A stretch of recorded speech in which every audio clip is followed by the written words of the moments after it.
Hi everyone, and welcome back to our Sparks video series, STEM Professionals Amplifying Resilience and Excellence. Today I am here with Tina Stember. Hi Tina, thank you so much for joining us. Hi Lilia, thank you for having me. Okay, so would you mind describing your current job and also the path you took to get there?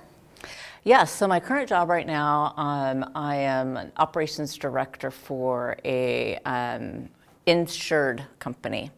So my job basically is I work with programmers.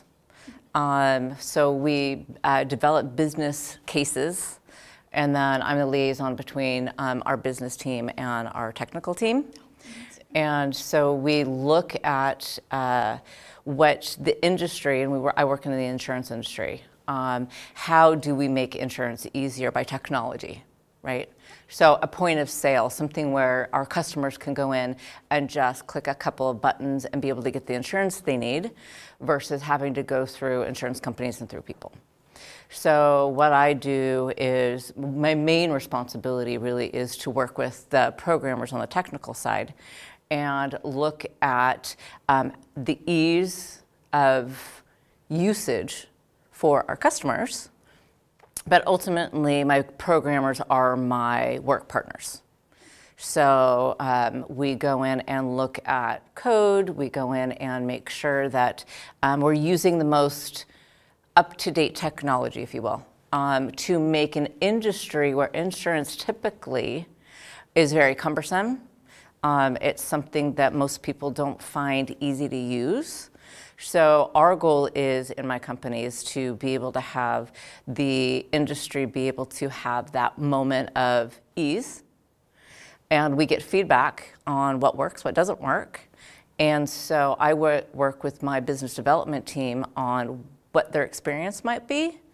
And then I work directly with my programming team to get the technical piece done.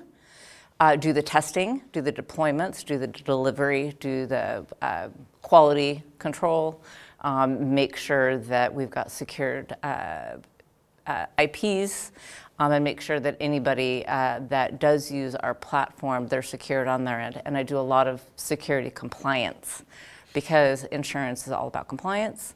So once it's done, we have security protocol, and then we can actually deploy it, and then we send it out to the base clients. Amazing. It sounds very similar to what we do here at Robotics, actually. Especially my job, I'm actually more of the talking person. You could say the liaison between the technical people and the judges in this case, where we have to win awards. And so it's really great to see that those skills can also be applied to the professional industry as well. Well, I love that you're using them here, because it does, when you understand what you want to develop, and then you have to talk to people, that people connection is really important in a lot of factors, knowing the technical side of it, but also being able to enjoy the interactions with other people. Yes, yeah. I like to joke that I speak for the nerds sometimes. Oh, yes. Oh my God, I love my technical team. Just for that reason, because I get on calls with them and they have their opinions, and they're brilliant human beings, and they're passionate, and sometimes they get too passionate, and sometimes I have to stop them and say, ooh, okay, let's bring it back in, right? And they're like, but I want to do this. I'm like, great, next time, let's stay in scope and let's deliver what we promised, and then let's expand from there. But it's definitely a skill. Yes. To be able to do that. My goodness. Yeah. This off-season, actually, so we have the regular build season and the summertime, which is where we do more of the for fun events. We actually built an off-season robot, a whole separate robot, just to explore an idea that we wanted to do in our original robot but didn't get to. And so we got to build it, we got to practice it, test it out, and that sounds very similar. So how did that come about? We wanted to build an elevator, which for all you design people out there, I apologize. My job is not robots. But it's basically an efficient way of getting the game piece from the ground and extending our robot up. Oh, yeah. And so that wasn't part of our original season robot, but we wanted to have the experience of building it. And so our team did it on the off season when they had the opportunity, and it was a great place to train the new members as well.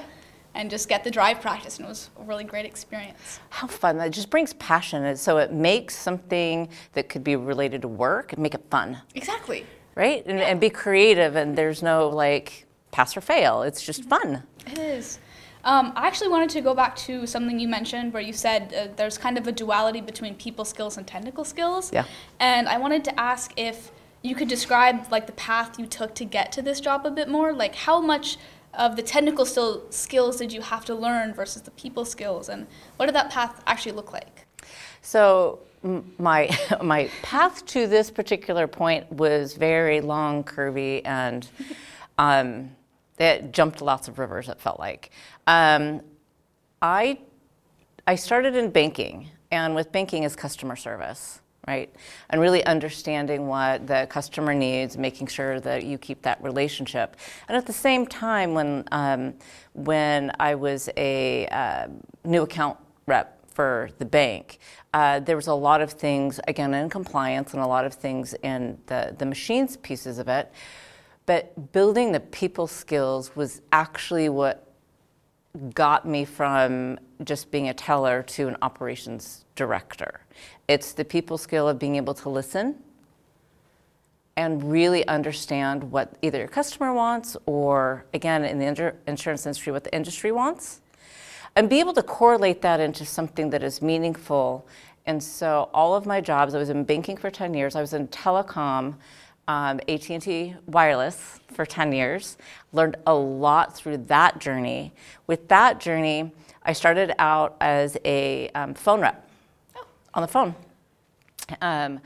And I learned all about what cellular is, what it does, and listening to customers complain and they pay their bills. But I knew this is what I wanted to do. I wanted to be in this industry. It was new, it was upcoming, it was in the late 90s. So this is when your cell phones were attached to a car or a big box. They weren't the smartphones. But this was an industry that was going somewhere, so I was very curious about it. So I asked a lot of questions. I asked a lot of questions of my teammates. I asked a lot of questions of the people that I worked for. I asked a lot of questions in the industry and just got the knowledge by talking to people. And then my curiosity got me my next job. My persistence in wanting to know more got me my next job. And then in those jobs, I learned the technical skills of what a cell phone's possibility could be. I'll never forget, I was in a meeting. At this point, I was a senior director at AT&T Wireless, and we were whiteboarding out what a cell phone might do. And so we had all departments in there, and we were looking at a whiteboard that said, okay, a smartphone, or today's smartphone, it was called something else then, and talking about all the things that our smartphones do now. And it was fun to be in that room with all kinds of like-minded people. They had a singular objective, but everybody contributed in a different way. And so when you are curious, communicate, ask questions, you get to sit in places where you get to contribute something that's new. And through all of those questions, I really found that my passion and my love was talking to the technology. What's next? What's next, and how can I help? So it was more the curiosity and asking questions that got me there. How do you prioritize opportunities? Oh, that's a great question, especially starting now at the beginning of the year. Mm-hmm. We've got a lot of opportunities in my current position. So you really do need to, this is the business side of it, you need to look at return on investment. So we've got a lot of opportunities right now that lean into different industries, and how much do we want to take something we've already built and expand it? Or how much do we want to take what we've already built and just keep going? So the opportunities are really what's at the heart of the business. And so we are really looking to want to expand into even more and more of an API technology, more connectivity, so we can branch out and see bigger places. So like I said, the beginning of the year is fun because we get to pick and choose what opportunities we want. Amazing. Okay, taking a bit of a turn here, what is one of your favorite parts about your current job or something you learned on the path to that job? That's a great question, Leah. So, It's okay to take a moment to think. yeah. My current job, I really do, and I've said it before, my current job, I love working with the programmers. We have a really good chemistry and communications, and when we start getting really creative on what we can do, what can we have, what needs to be put on hold, so the collaboration is probably my favorite part. And if I look at my career path in the AT&T Wireless and the telecom piece, it was also the collaboration that I just talked about, right? Sitting in a room with people that have got different skills than you do and collaborating and coming up with something new. That is literally exactly what we do here. So that's probably my favorite part. I love that. Yeah, so on our robotics team, we have the people who are hardware, who are software, who are graphic design. Basically anything you think of, you can find it on a robotics team. And we all come together to create, I guess we like to compare ourselves to a company in the sense of the robot is our product and we have to market that product and actually make it work and test it in the real world, which is our game. Yeah. So for all you watching, you have the skills it takes to take your robotics team to a professional level. Absolutely. What you just described is a business model. You have it all. You have your development, your ideas, right? And then you have your collaboration. What works, what doesn't work. And you know what? Sometimes it doesn't work. And then you get to learn from it and create something different or add to it when you're doing the collaboration, and then developing it, deploying it, and doing that, and then marketing it. That is such a key component to get it out there so people can actually contribute on their own. From a business perspective, the widget, brings in money. And so then there's the revenue, and then there's your accounting side. It's a whole business factor, absolutely. Yeah. Oh, great point. Amazing. Yeah, great point. Thank you. Okay, so our next question is, what is your favorite part about being a woman in a STEM profession? Oh, that's a really good question. So I guess I don't see that in my role, but I am the woman in my role. And so I guess what I do love about it is there is that part of the way that I think of things and how I see things, or deliver good news, deliver bad news, or my creative side is very different than our programmers, and our programmers are all male. So being the business liaison and being female, I feel like my voice is heard. I feel like I'm part of a team. But I guess I don't really feel like I'm too separated from that. I feel like just because we are such a strong team, that we're all in it for the same goal. I love that. Yeah, we've really been working on our robotics team to build that sense of inclusiveness. Like you said, we're a team. We're working together. Yep. And sometimes it takes supporting the people who need a little extra help, especially with representation. Like when you see yourself in that position, it encourages you to see yourself in that position. And be yourself in that position. And that's the fun part I'm having in my current role with the programmers, is that I get to be myself. And, I am a mother of 2 boys. So there is time where it's just like, okay, come on, guys, let's get back to square one. And they're like, okay, fine. Well, yeah, go ahead and do what she says. But, yeah. My mom calls that her nurse voice. It's very similar to her mom voice. Well, it's more of my face. My face is just like, don't think so. And they're like, oh, you don't like it? And I'm like, let's go backwards. I see. To go forwards again. And they're like, okay, fine. It's fun. So you've talked about your path to your career and how it's been ever-changing, and also where you are now.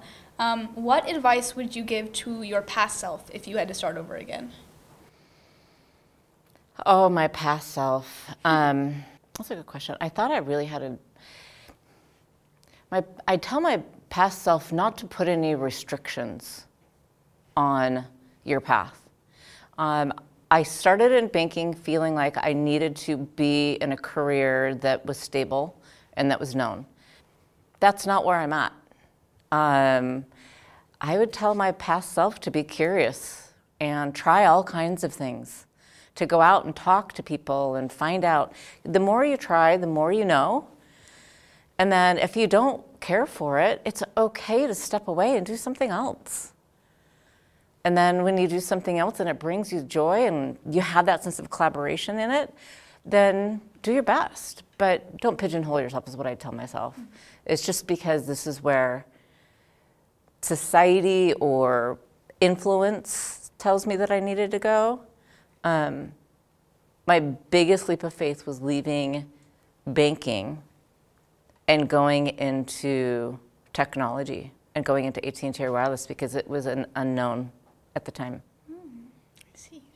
And then, so yeah, I tell myself to just always be curious. Okay, and our last question is, what opportunities would you recommend to maybe students like me who are also curious and want to try something new?